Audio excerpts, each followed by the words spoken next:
नमस्कार दोस्तों। ये बात तो तय है कि तनाव के कारण हमारा शारीरिक और मानसिक स्वास्थ्य प्रभावित होता है। तो आज हम इस बात पे चर्चा करेंगे कि हमें तनाव आखिर होता क्यों है? हालाँकि तनाव के लिए मोटे तौर पे देखा जाए तो बहुत सारे कारण ज़िम्मेदार होते हैं, लेकिन उनमें से एक प्रमुख कारण है कि किसी की बात को हमें बुरा लग जाना या किसी के द्वारा ऐसी गतिविधि की जाती जो हमें पसंद नहीं आती, जिससे हमें बुरा लग जाता है, एक बड़ा प्रमुख कारण है। आइए चर्चा करें कि हमारे आस-पास बहुत सारे बच्चे होते हैं।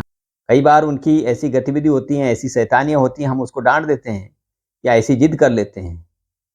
क्या बच्चे हमेशा बुरा मानते हैं? अक्सर हम उनको डाँटते रहते हैं? नहीं, वो थोड़ी देर में थोड़ा बुरा लगेगा, लेकिन थोड़ी देर में जो है फिर वो हमारे सामने आ जाते हैं। बच्चे के अंदर बुरा लगने की स्थिति कब शुरू होती है? हमने देखा कि किशोरावस्था के बाद जो है ये स्थिति आनी शुरू हो जाती है कि जब बच्चे में एक ईगो, अहम उत्पन्न हो जाता है। किसी की कही हुई बात हमें जो है इसलिए बुरी नहीं लग रही है कि उसकी बात में कितनी सच्चाई है। बुरी इसलिए लग रही है कि उसकी कही हुई बात ने हमारे अहम को ठेस पहुँचाया, जिससे हमें तनाव हो गया, हमें उसकी बात को पसंद नहीं आया। क्या प्रत्येक की कही हुई बात से हमें ठेस पहुँचता है?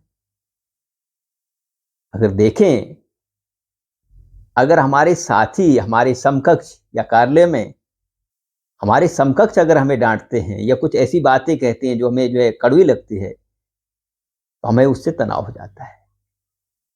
लेकिन अगर ऑफिस में देखा होगा आपने, अगर बॉस डाँट देते हैं, काफ़ी सीनियर ऑफिसर जो कहते हैं कि भई आपने ऐसा नहीं किया, इसको ठीक करके लाइए, तब भी हमें तनाव होता है क्या? हम फिर उसमें सुधार करने का प्रयास करते हैं कि अगली बार से ये मौका हमने अपने सीनियर ऑफिसर को नहीं देना है। इसका मतलब वहाँ पर हमारा ईगो हर्ट नहीं हुआ। ईगो हर्ट कहाँ हुआ? जब हमारे समकक्ष ने हमसे वो बात कही। ऐसे ही बहुत सारे पब्लिक डीलिंग के ऑफिस हैं। आप जो है कहीं टिकट बुक करने के लिए जाते हैं या बैंक में जाते हैं, वहाँ पे कर्मचारी ने आपसे कोई ऐसी बात कह दी जो आपको पसंद नहीं आए, तो आप तुरंत जो है उसके ऊपर गुस्सा हो जाते हैं। लेकिन वहीं अगर आप कोतवाली में जाते हैं, पुलिस डिपार्टमेंट में जाते हैं या जिलाधिकारी के ऑफिस में चले जाते हैं, वहाँ कोई सीनियर ऑफिसर अगर आपको डाँट देते हैं कि नहीं फॉर्म तो आपको भरना नहीं आता है, आपको इस बात की जानकारी नहीं है, तब भी बुरा लगता है? नहीं, क्योंकि दोनों में अंतर है। पब्लिक डीलिंग वाले ऑफिस में हम सोचते हैं कि इनका काम है जनता की सेवा करना। वहाँ पे आप सोचते हैं कि ये पुलिस डिपार्टमेंट है, जिलाधिकारी का कार्यालय है, ये हमें डाँट रहे हैं, हमें इसमें सुधार करना है। ऐसे ही आप बहुत सारी दुकानों से हम सामान लेते हैं, तो जिन दुकानों से जो है हम एक दुकान से अगर हम सामान ले रहे हैं और उन्होंने ऊँची आवाज़ में कह दिया कि भई ये सामान नहीं मिलेगा आपको। हम गुस्सा हो जाते हैं कि नहीं भई अब नहीं जाना है इनके पास, अब दूसरी दुकान से खरीद लेंगे। वहीं अगर राशन की दुकान से हम सामान खरीद रहे हैं और बहुत सारे लोग आ रहे हैं कि नहीं भई भीड़ मत करिए, पीछे चलिए, पीछे हटिए। वहाँ पे हम राशन की दुकान से गुस्सा नहीं होते क्योंकि एक ही दुकान है। ऐसे ही समाज में कोई ताकतवर व्यक्ति या कोई गुंडा मवाली हमारे सामने से टकराता है और हमें डाँट के चला जाता है। हम सोचते हैं कि भई इससे बचो, इसके सामने मत पड़ो। अगर कोई कमज़ोर व्यक्ति हमारे सामने से गुज़रेगा और हमें कुछ बोल देता है, हम जो है उसके साथ जो है लड़ाई करने के लिए तैयार हो जाते हैं। ऐसा क्यों? वहाँ पे ईगो टकराया। घर में भी भाई-बहन या कोई समकक्ष आपसे गुस्से में बात कर देते हैं, आपको डाँट देते हैं तो बुरा लगता है। वहीं मम्मी या पापा, माँ और पिताजी का या कोई हमारे जो है संरक्षक हैं, उनका रिश्ता ऐसा होता है कि वो कुछ भी कहेंगे, हमें बुरा नहीं लगता है। इसका मतलब कहीं न कहीं हमारा जो ईगो है, वो ज़िम्मेदार है हमारे तनाव के लिए। हमने देखा है कि किसी को डाँट देने से या बुरा कहने से कटुता बढ़ती है और नकारात्मक भाव बढ़ते जाते हैं।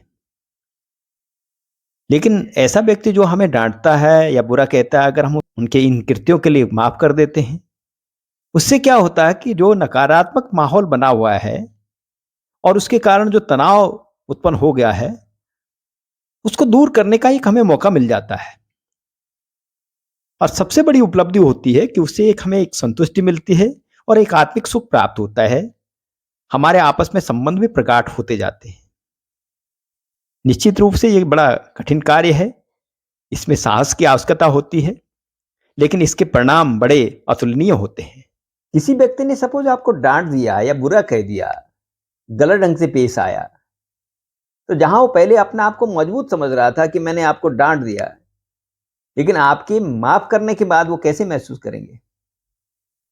आपके माफ करने के बाद अपने आप को कमजोर महसूस करेंगे कि देखो मैंने इनके साथ बुरा बर्ताव किया, फिर भी इन्होंने माफ कर दिया।